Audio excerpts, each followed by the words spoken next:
വയനാട് കാണാനും പഠിക്കാനുമായി കർണാടകയിൽ നിന്ന് കഴിഞ്ഞ ദിവസം ഒരു സംഘമെത്തി. ഇവർക്ക് ഒരു പ്രത്യേകതയുണ്ട്. അടിമകളായും യുദ്ധപോരാളികളായും തെക്ക് കിഴക്കൻ ആഫ്രിക്കയിൽ നിന്ന് കൊണ്ടുവന്ന സിദ്ധി വംശത്തിൻ്റെ പുതിയ തലമുറക്കാരാണ് ഇവർ. ഇന്ത്യയിൽ 5 നൂറ്റാണ്ടിലേറെ ചരിത്രമുണ്ട് സിദ്ധി വംശത്തിന്. ആഫ്രിക്കയിൽ നിന്ന് പോർച്ചുഗീസുകാരും അറബികളും കൊണ്ടുവന്നതാണ് സിദ്ധികളെ. കർണാടകയിൽ മാത്രം 1/4 ലക്ഷത്തോളം പേരുണ്ട്.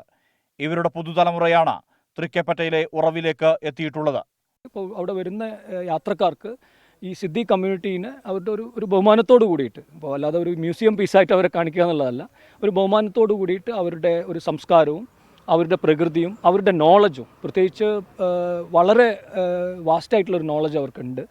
2003 സിദ്ധി വംശത്തിന് പട്ടികവർഗ പദവി ലഭിക്കുന്നത്. പരമ്പരാഗത ടൂറിസത്തെ പ്രയോജനപ്പെടുത്തുന്ന പദ്ധതികൾ ഇവരുടെ പ്രദേശത്ത് കർണാടക സർക്കാരിന്റെ സഹകരണത്തോടെ നടപ്പാക്കി വരികയാണ്. വയനാട്ടിലെ പാരമ്പര്യ ടൂറിസത്തെക്കുറിച്ചും ഭൂപ്രകൃതിയെക്കുറിച്ചും ഇവർ പഠനം നടത്തുന്നുണ്ട്. ಇದೊಂದು ಏನೋ ಹೇಳ್ತಾ ಇದ್ರು, ಏನೋ ಅಂತ ಇದ್ರು. ಈಗ ನಮಗೆ ಏನೋ ಹೇಳೋದಕ್ಕಿಂತ ನಾವು ನಿಜವಾಗಿ ಇದನ್ನು ನೋಡ್ತಾ ಇದ್ವಿ. ನಮ್ಮ ಹಳೆ ಪದ್ಧತಿ ಆಗಲಿ, ಊಟ ಆಗಲಿ, ತಿಂಡಿ ಆಗಲಿ, ಅಥವಾ ಒಂದು ನಮ್ಮದು ಸಾಂಸ್ಕೃತಿಕ ಕೆಲಸ ಆಗಲಿ, ಕಲ್ಚರ್ ಪ್ರೋಗ್ರಾಮ್ ಆಗಲಿ, ಅದೆಲ್ಲ ನಶಿಸಿ ಹೋಗ್ತಾ ಇತ್ತು.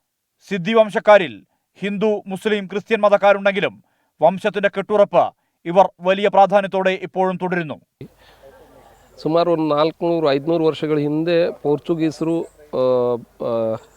ನಮಗೆ ಇಂಡಿಯಾಗೆ ಕರ್ಕೊಬಂದರು ಅಂತ ಪೂರ್ವಜರು ಹೇಳಿದ್ದಾರೆ. വയനാടിന്റെ ഗോത്രതാളവുമായി ഇഴചേരുന്നതായിരുന്നു ഉറവിൽ സിദ്ധികൾ അവതരിപ്പിച്ച പരമ്പരാഗത കലാപ്രകടനങ്ങൾ.